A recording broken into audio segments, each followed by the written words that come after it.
Κυρίες και κύριοι, καλησπέρα σας. Ελληνίδες και Έλληνες όπου και αν βρίσκεστε, καλώς ήλθατε στο 54ο διαγωνισμό τραγουδιού της Eurovision που διεξάγεται στη Μόσχα.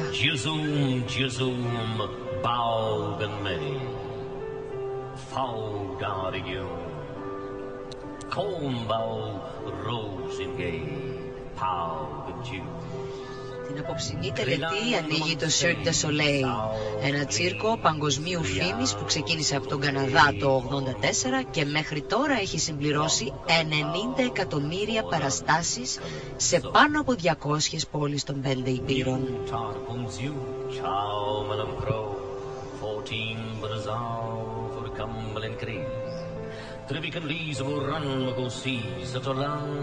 Η απόψινή ιστορία μιλά για ένα αγόρι που έφυγε μικρό από τη Ρωσία και ταξίδεψε σε όλο τον κόσμο και τώρα πρόκειται να γυρίσει πίσω στη χώρα του με μια νίκη.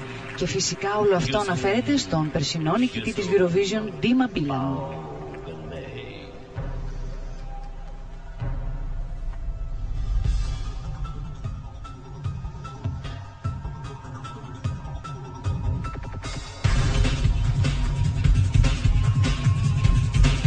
Το φετινό διαγωνισμό φιλοξενεί το στάδιο Ολυμπίσκι, ένα στάδιο χωρητικότητας 36.000 θεατών, που μόνο 20.000 από αυτούς θα έχουν τη χαρά να απολαύσουν το φετινό διαγωνισμό λόγω της τεράστιας σκηνής. Είναι η μεγαλύτερη σε έκταση σκηνή που έχει ποτέ διεξαχθεί ο διαγωνισμός, καθώς και η ακριβότερη συνολικά παραγωγή, αφού δαπανήθηκαν 30 εκατομμύρια ευρώ.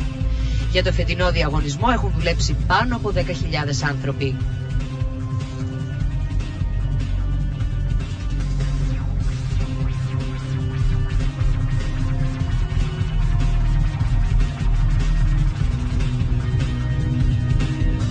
Το λογότυπο του φετινού διαγωνισμού είναι εμπνευσμένο από το πουλί της φωτιάς, κύημα της σλαβικής λαϊκής παράδοσης που το συναντάμε στους μύθους των σλαβικών χωρών. Φέτος είδαμε επίσης και το σήμα της EBU να αλλάζει, να γίνεται πιο σύγχρονο και πιο εντυπωσιακό.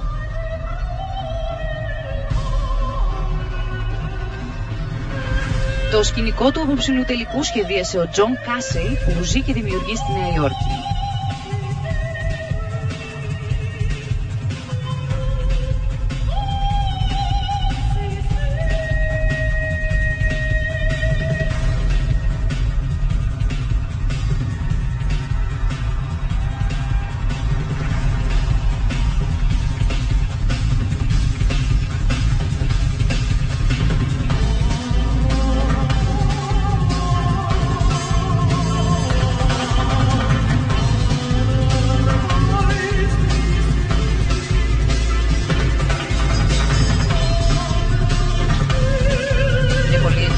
Αυτό που βλέπουμε, πιστεύω ότι το Cirque du Soleil έχει ανάγει το τσίρκο σε άλλα επίπεδα.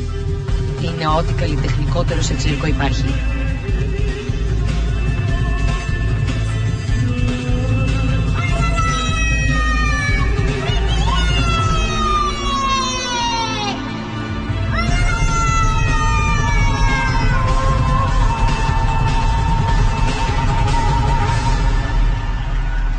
Αυτή ήταν λοιπόν η απόψινή έναρξη του σημερινού τελικού της Eurovision.